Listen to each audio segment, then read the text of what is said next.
Henry David Thoreau wrote, "There are meteorologists, but who keeps a record of the fairer sunsets? While men are recording the direction of the wind, they neglect to record the beauty of the sunset or the rainbow." That remark made so long ago serves as inspiration for another man from Massachusetts, a man of our own time, who is keeping a record of the beauty of the sky.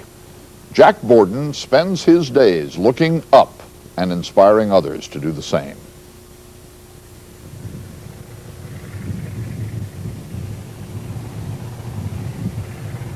Thoreau once said, people would sell their interest in the sky if they could. That's how little regard they have for its beauty. Jack Borden first noticed the beauty of the sky here in Wachusett Meadow, not far from Boston. He remembers the very moment, though it was a decade ago. I'd been snoozing for about 10 minutes, opened my eyes looking straight up into the sky, and it was as though I saw more of the sky in a millisecond than I had seen in my whole 49 years up to that point. What sort of sky was it? It was a blue sky with large, puffy cumulus clouds. It was not what you'd call a world-class sky by any means. It was just kind of the sky, and I think that is what intensified the wonder of it. It was just the sky. Jack Borden was awed. He had spent most of his adult life as a television reporter, and television reporters, I can tell you, don't look heavenward very often. Jack Borden did a remarkable thing. He quit his job and became a full-time proponent of the sky. It's so simple, it's mind-boggling. It's a threat to those people who have a vested interest in complexity. Those people with more degrees than a thermometer don't know what to do with this because they don't see the sky. Only about 1 person in 10 really sees the sky. And you're awed still. I am indeed. I am indeed. And what I want to do is I want to inspire other people with the same thing. I want to give that to other people. And I found, as is generally the case, it's easiest to give it to children because they're still in a somewhat moldable state. When we have evaporation, condensation, precipitation, and then the evaporation starts again. Jack Borden began to mold, espousing to school children around the country the philosophy he calls sky awareness. His program, For Spacious Skies, teaches science and math and art and poetry, all in sundry shades of blue and fleecy white. The sky is something in school we really think about, and the sky is wonderful, and that you don't doubt. It gives us learning too, and calmness and beauty through and through. Learning and reading, spelling and more, and never turn into a big fat bore.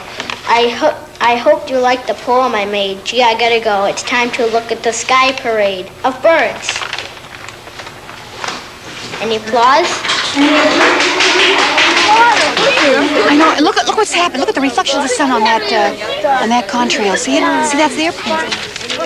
4 years ago, this third grade class in Arlington, Massachusetts, took a hint from Jack Borden. The kids began to look up from their books, all the way up. What I like best about it is the sunrise and sunset because it's so pretty. And some people don't know the sky starts at your feet, and we're sky beings and all the things on the earth are sky beings. All the living things.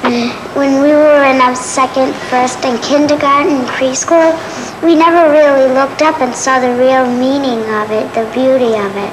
But now that we were in this class, we look at the beauty of it more often. This is what I remember the most. The sky was gorgeous and the colors were spectacular.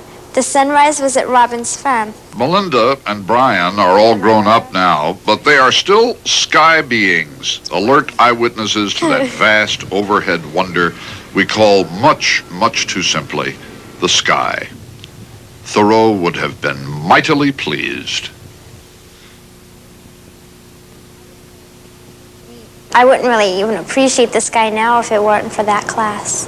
It's given me something to think about, and if you really know, I mean, you learn stuff from it, and so, like, you have a lot knowledge about it.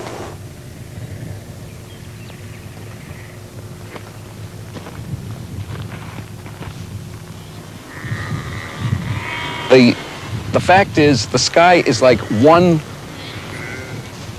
personality wearing various faces all the time. I get the feeling that you could just stand here on this little hilltop and look at it all afternoon. I could without any trouble at all. I could just behold the beauty of the sky.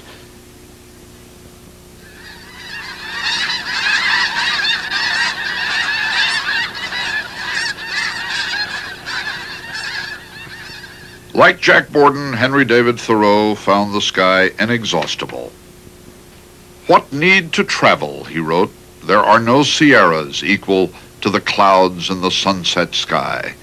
And are not these substantial enough? The forms of the clouds supply the place of mountains and precipices. The sky, seen here and there through the rack, bluish and greenish, and perchance with a vein of red in the west, seems like the inside of a shell deserted of its tenant, into which I have crawled. Look up, said Thoreau. Look up, says Jack Borden. While you are staring at the ground, there are wonders occurring just there, overhead.